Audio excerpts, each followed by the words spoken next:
Hello everyone, welcome to my channel that Grow with English show.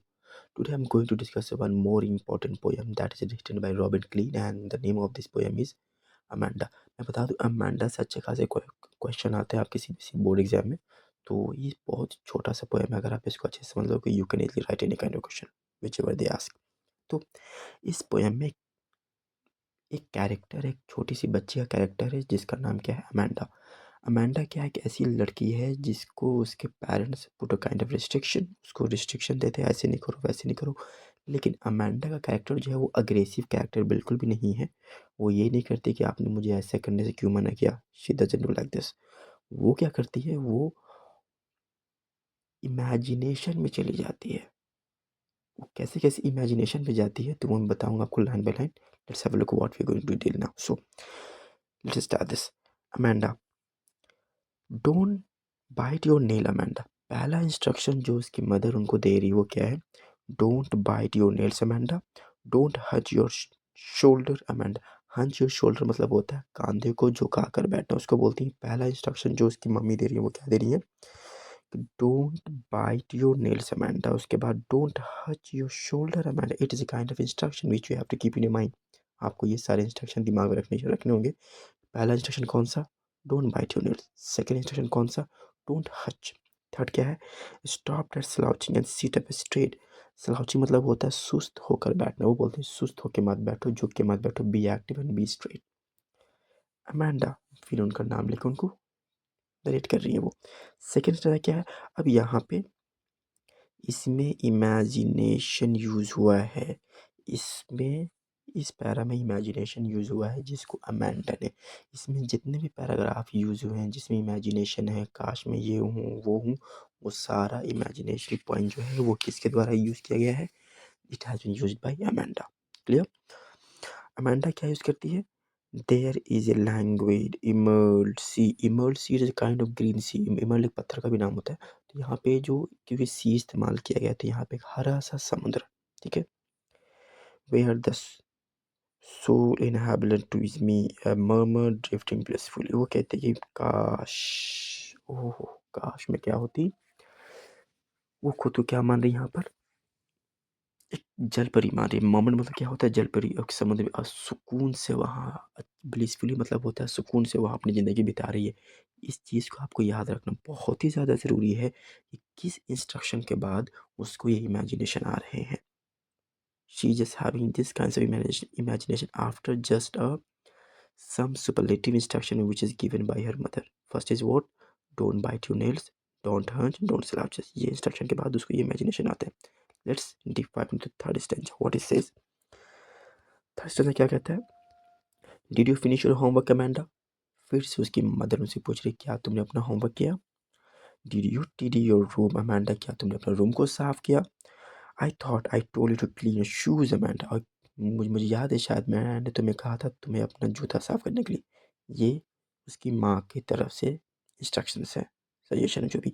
अब यहाँ पे फिर से उसका एक नया इमेजिनेशन पॉइंट आता है, देख लो आप यहाँ पर, ये क्या है वो देख लो, यहाँ पे आता है ये आता है ये, और ये क्या है वो, आई एम एन ऑर्फन, मैं क्या हूँ, अनाथ। रोमिंग द स्ट्रीट, काश मैं अनाथ होती। और कहाँ घूम रही हूँ मैं, सड़कों पे घूम रही हूँ। I pattern soft dust with my bare feet.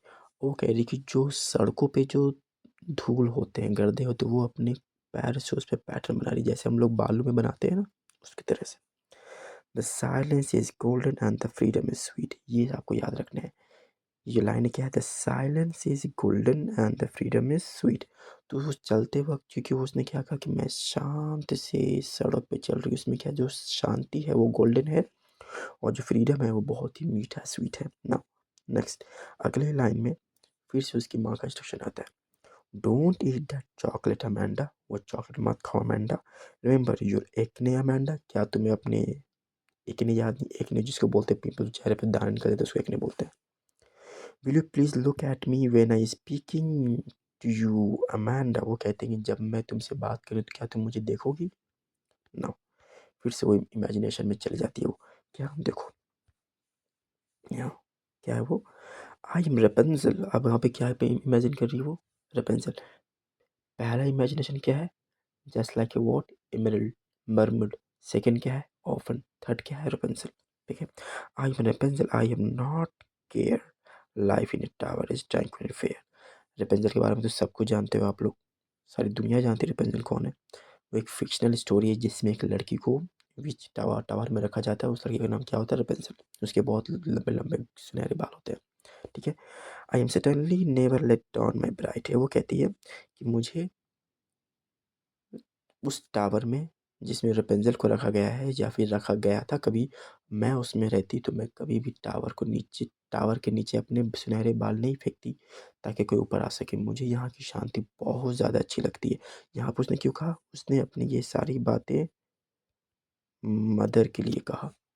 उनको लगता है इसको, अमेंडा को, कि उसकी मदर उसको बहुत इरिटेट कर रही है। That is why she is having this kind of imagination. पहला इमेजिनेशन क्या है कि काश मैं जलपरी होती तो समुद्र में सुकून से सोती। दूसरा क्या है उसका? काश मैं अनाथ होती तो मैं ये करती वो करती। थर्ड में क्या है उसका? काश मैं रेपेंजल होती तो मैं अपने बाल कभी नहीं गिराती।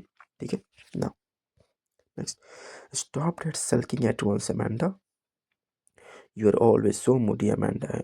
Anyone would think that I am nagged at you, Amanda. Last में उसकी माँ इरिटेट होकर क्या बोलती है? Stop that sulking at me, और stop that sulking at once. उस तरह से बिहेव करना बंद करो Amanda. You are always so moody, तुम हमेशा अपना मनमाना काम करती हो। Anyone would think that I am nagged at you, कोई भी देखेगा सबको क्या लगेगा कि मैं तुम्हें इरिट, नैग्ड का मतलब होता है इरिटेट करना। नैग्ड एट यू अमेंडा, मैं तुम्हें इरिटेट कर रही हूँ अमेंडा। सो इसमें अगर आप ध्यान से देखो तो इसे एक पैराग्राफ में इंस्ट्रक्शन है, दूसरे पैराग्राफ में इमेजिनेशन है, फिर इंस्ट्रक्शन है, फिर इमेजिनेशन है। इसमें 3 इंस्ट्रक्शन यूज़ किए गए हैं।